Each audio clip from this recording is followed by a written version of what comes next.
It appears that no one truly knows the legal implications of whether or not the United States can send its prisoners to El Salvador. But El Salvador is willing, and Dumpy is willing. So it seems like that's what's going to happen. Now, the claims are that the worst of the worst, so to speak, will be going to the mega prison in El Salvador, which is a horrific, horrific place. It houses 40,000 people. It opened in 2023. And from what is available online about the facility, it sounds like a living nightmare. Windowless cells, people sleeping on a metal, like a bench essentially. Temperatures exceedingly hot. More people packed into a cell than should be by a lot. Inmates stay in their cell 23 and a half hours a day. There's a 30-minute exercise period down a long corridor. To say that it is a horrific place for human rights is an understatement. And apparently we're going to be sending detainees there. Now, the claim is that Dumpy is only going to send illegal immigrants who have committed crimes to the mega prison, but I don't believe that for a second.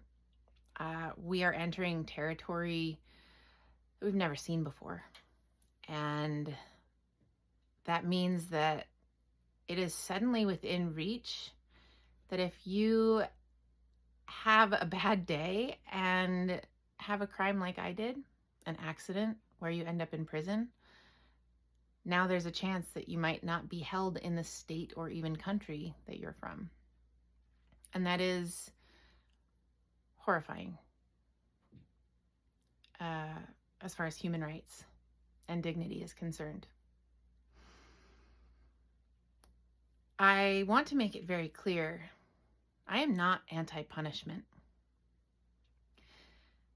Before I became a criminal, I was a victim first. I was listed on legal paperwork as the victim of a crime. And the person who was charged with a crime was charged with a second-degree aggravated assault felony, which was a worse, more severe crime than my third-degree negligent homicide charge. But his charges were dismissed because the primary victim and witness was incarcerated. So I would really love to see that person be held accountable. But there's a difference between holding someone accountable for their actions and punishing someone. And there's a difference between issuing a punishment and cruel and unusual punishment. And we have really quickly slid into the cruel and unusual section, where I would not wish those conditions upon anyone. We don't know whether or not people will be sent to El Salvador for sure. More on that to come, I'm sure.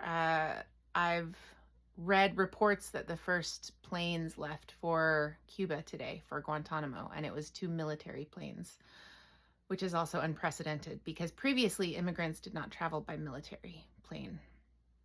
So we are in scary and uncharted circumstances. And we need a coup. We need a riot. We need a protest. I mean, more that folks, we're past a protest here. You remember when the government lost all of those children that were seized at the Mexican-American border, who were taken from their families, and still to this day, there are children who have not been reunited with their parents. That was in the hundreds of people affected. Now we're talking about tens of thousands and likely more.